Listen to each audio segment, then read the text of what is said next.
They say that money can't buy happiness, but it turns out it can't buy common sense either. For most of us, $1 million is equivalent to financial freedom. But for the couples featured in this video, it became a way to do some of the most astonishingly senseless things you can imagine. From ignoring warnings that could save lives, to putting themselves in situations that even a 5-year-old would know to avoid. These are the stories of people who had it all, but still managed to lose everything because of decisions that are hard to believe. Today we will count down some of the most unimaginable ways that wealthy couples have died. But before we start, if you're new to our channel, make sure to subscribe so you'll always be updated with videos like this. Lion King. Our first story takes us to the vast plains of Namibia, a place where nature is breathtaking but unforgiving to those who make mistakes. Here we will meet Bernd Kebel, a wealthy German philanthropist and owner of a successful off-road vehicle center. He is not just a tourist, he is a passionate conservationist who dedicates a large amount of money to protect the very lions that freely roam around his area. He loves these animals, he respects them, but one night in the middle of the African wilderness, he forgot the most important law of nature. You are not at the top of the food chain. In May 2025, Bernd and his wife Connie were on a luxurious safari trip. They were staying at a tented camp in a remote and unfenced area known for its large population of lions. This was not a zoo. The animals there were truly wild and free, and the rules were simple. Stay inside the tent at night, no exceptions. But in the middle of the night, Bernd had to use the bathroom. Instead of using the facility inside the tent, he made a simple but deadly decision. He went out of the tent, opened the zipper, stepped out into the pitch-dark night, and walked just a few meters away. And that's where the tragedy happened. A female lion suddenly attacked, perhaps startled by his sudden appearance. Connie, who was still inside the tent, heard terrifying screams and immediately thought that something bad had happened. She called for help as the camp guides rushed to the scene. They fired shots to scare away and drive off the lion, but it was too late. Bernd Kebel, the man who had loved and protected lions all his life, was killed in a violent attack by one of them, just a few steps away from his tent. The outcome of the incident was tragic and devastating. The guides found his body and later tracked down and killed the lioness because she was considered dangerous after attacking a human. In a strange twist of fate, the very lion that killed him was named Bernd as a tribute to him by the conservation group he supported. But when they discovered that this was also the lion responsible for his death, they were forced to have it killed. He was killed because he broke the simplest law of the jungle, a law that cannot be ignored or bypassed by money, influence, or good intentions. He was not only killed while on safari, he was killed because, in an instant, he forgot that in the world of lions, he could be the prey. The Goat Plane. Next, we will meet Larry and Jane Glazer, a billionaire couple from Rochester, New York, who built a massive real estate empire. They had everything: success in business, a happy family, and a modern private plane. The Cicada TBM 700, which they used to quickly travel to their vacation home in Naples, Florida. On September 5, 2014, they boarded their plane for an ordinary trip. But that simple journey would turn into one of the most terrifying incidents in aviation history. A ghost plane that flew for several hours while its passengers were unaware that they were approaching their deaths. Larry, who was also an experienced pilot, was in control of the plane. A few moments after takeoff, he contacted air traffic control to request a descent from 28,000 feet altitude, and that was his very last transmission. After that, the plane no longer responded to any calls. It just kept flying, climbed to its designated cruising altitude, and followed its programmed route to Florida. The air traffic controllers couldn't do anything as they watched the plane, which seemed to have become a ghost. No response, no communication, and no sign of any life inside. Due to growing concerns, the United States military sent 2 F-15 fighter jets to intercept the plane, and what the pilots saw was terrifying. They flew alongside the small jet and looked into the cockpit. They saw Larry Glazer slumped over the plane's controls and unconscious. The plane's windows were covered with ice, a clear sign that the aircraft had lost cabin pressure while at high altitude. Jane, on the other hand, was not seen in her seat and is believed to have also lost consciousness inside the cabin.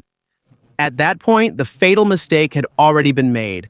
When an airplane loses cabin pressure at such a high altitude, the pilot only has a few seconds.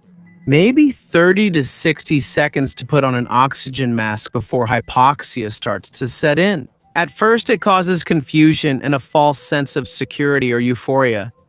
But soon the person will lose consciousness. For some unknown reason, Larry and Jane were not able to put on their oxygen masks. They may not have immediately noticed the danger. They might have had difficulty putting on the masks, or maybe they were just a few seconds too late. We will never know the real reason, but that simple failure sealed their fate. For many hours, the whole country watched what was called the ghost plane as it continued to fly on autopilot over the Atlantic Ocean. It was only accompanied by fighter jets, but they couldn't do anything except watch over it. In the end, after flying more than 1,600 miles, the plane ran out of fuel. It started to spiral down and crashed into the deep ocean. North of Jamaica, most of the wreckage was never fully recovered. Larry and Jane Glazer, who had immense wealth and owned one of the most advanced private planes of that time, lost their lives because they failed to perform the most basic emergency procedure in aviation. They had all the equipment needed to save themselves, but in the most critical moments, they were not able to use it. The helicopter hobby. There are hobbies that are more expensive than others. For Paul and Linda Spencer, millionaires who own the successful Country Baskets chain in the United Kingdom, their favorite hobby is flying a brand new Robinson R-44 helicopter worth $250,000. Recently, Paul got his pilot's license and he's very excited to use their new toy. In January 2008, the couple visited the five-star Rotting Park Golf Hotel for a special night, but their trip ended tragically when their poorly maintained helicopter crashed. The wind was so strong that hotel employees had to help Paul secure the helicopter properly so it wouldn't be blown away or damaged. For an experienced pilot, that was a clear warning. Do not fly. In fact, Paul used to rely on a more experienced pilot whenever the weather was bad. But that night, because of his overconfidence, he believed he could do it alone. And that became a fatal decision. Despite the clear danger, they removed the restraints from the helicopter and prepared for takeoff. They slowly lifted off the ground and hovered into the dark and windy sky. But just seconds after takeoff, a powerful gust of wind hit the helicopter and it immediately lost control. It crashed into the nearby woods just moments after leaving the hotel grounds. Paul and Linda were killed instantly. When the investigation was completed, it reached the conclusion that almost everyone expected. Although Paul had a license, he still lacked the experience to control the helicopter in such dangerous conditions. He let his ego and excitement take over instead of following his training and common sense. The helicopter that became a symbol of their wealth and success also became their coffin. All of that happened simply because of the refusal to accept that sometimes it's better to just take a taxi. But what if the people who made the mistake weren't beginners? What if they themselves were the experts, the ones who knew the dangers better than anyone else? In the next story, we will meet a couple considered legends in the world of skiing. But in the end, they also dug their own icy grave. The Avalanche experts Terry and Renee Skiursa were not ordinary skiers. In the skiing community in Oregon, they were like legends. Back in 1939, Terry's family opened the very first ski shop in Bend, Oregon. He was a skiing expert, a respected real estate agent, and a man who spent his whole life in the mountains. Together with his wife, Renee, they knew the backcountry terrain like the backs of their hands. Terry and Renee Skiursa knew the dangers. They knew how the snow behaved, how avalanches formed, and when to avoid dangerous areas. That's why their deaths on February 7, 2025 were even more tragic and harder to understand. That week, the avalanche danger level in the mountains near their home was considered considerable, meaning there was a high possibility of avalanches. There had been heavy snowfall in the previous days, which created unstable layers in the snowpack. A perfect condition for a major disaster. The local avalanche center issued a clear warning. For any experienced backcountry skier or snowmobiler, it was like a huge red light saying, "Don't go." But for Terry and Renee, it was just an ordinary day to go snowmobiling. They rode their snowmobiles up a steep and windy part of Black Crate. This is where they made their fatal decision. Instead of avoiding the dangerous area, they decided to go straight through it. They performed what's called high marking, an activity where snowmobilers try to reach the highest point of a steep slope. This is dangerous even in safe conditions. But on that day, it was almost like a death wish. And they themselves caused the tragedy. They triggered the avalanche. A massive section of snow, hundreds of feet wide, suddenly gave way and broke loose from the mountain. In just a few seconds, they were engulfed by the rushing white wall of snow. The rest of their companions, who stayed at a safe distance, could do nothing but watch in fear as the avalanche swept the couple away and buried them under tons of snow. The rescue operation began immediately, but it was already too late. Terry and Renee were found lifeless, buried under the very avalanche they themselves triggered. This was not a case of being in the wrong place at the wrong time. This was a case of experts letting their overconfidence and pursuit of adrenaline override their decades of experience. They knew the warnings, they saw the condition of the mountain, and despite all that, they still chose to face the danger. In the end, they took their chances against the mountain, and the mountain won. The mystery of the capsized boat, Craig and Brenna Milletts lived the kind of life many people dream of. After successful careers, they retired early and moved to a beautiful home in Florida. There, they devoted their time to their favorite hobbies, sailing and boating. Both of them were experienced, and with their knowledge of the sea, they spent most of their time on their 39-foot boat while exploring the waters around Cape Coral. They were likely the last people you'd expect to have trouble on the water. But in November 2025, their dream life suddenly ended in a mysterious and heartbreaking tragedy. Together with a friend, the couple set sail for a day out at sea. The weather was good. The water was calm. The sun was shining brightly. There were no signs of danger. But later that day, their boat was found capsized near the Cape Coral Yacht Club. There was no distress call. There were no signs of a collision. There was no clear reason why the accident happened. It was as if the boat just suddenly capsized.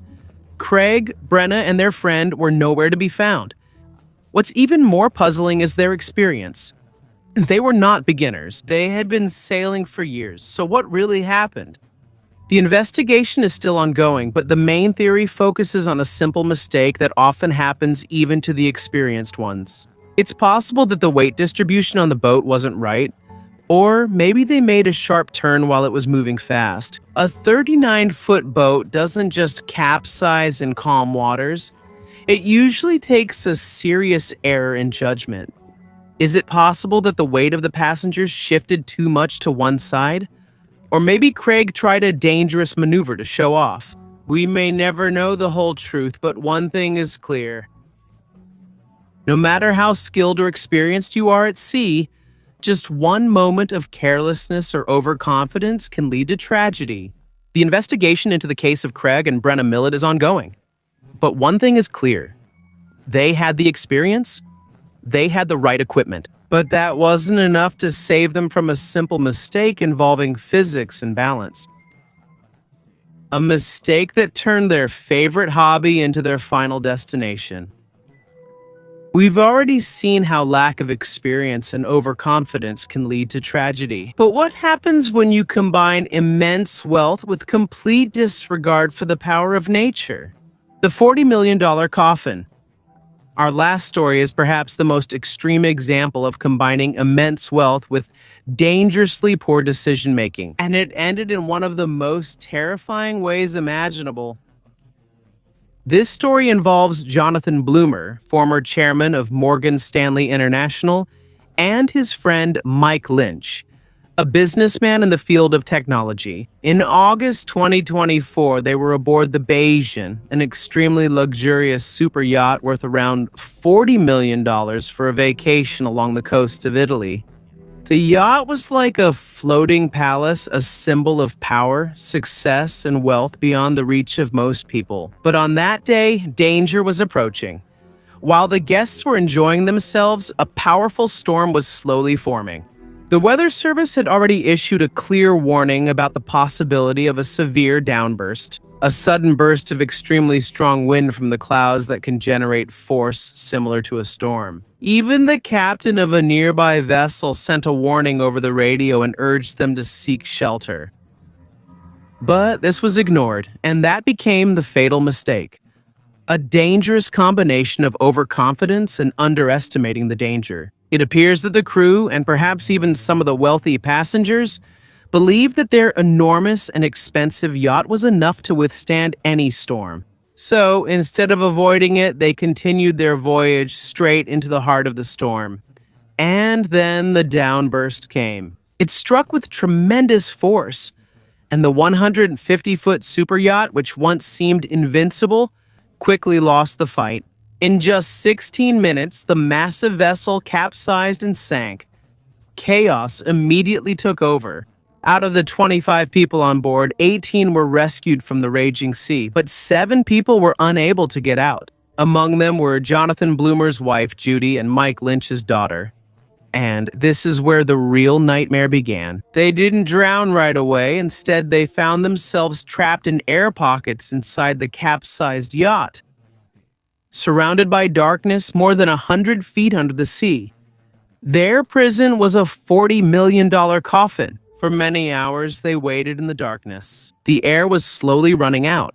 There was no way to escape, and they knew it was almost impossible for rescuers to reach that depth quickly. Eventually, the Italian Coast Guard was only able to recover their bodies.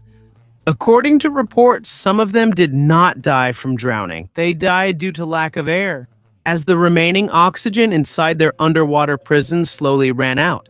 Their hope was also slowly fading away. And all of this started because there were people who believed that money, technology, and luxury could overcome the power of nature. From the vast plains of Africa to the depths of the Atlantic Ocean, even though these stories are different, they all show the same lesson. Wealth may provide countless opportunities, but it cannot keep a person safe from bad decisions. Whether it's ignoring warnings about bad weather, not following basic safety rules, or challenging the simple laws of nature.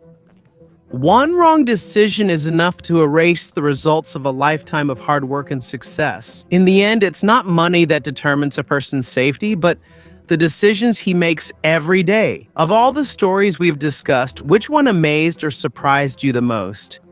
Share your opinion in the comment section below. Thank you so much for watching Noel Polo TV, and see you in my next video.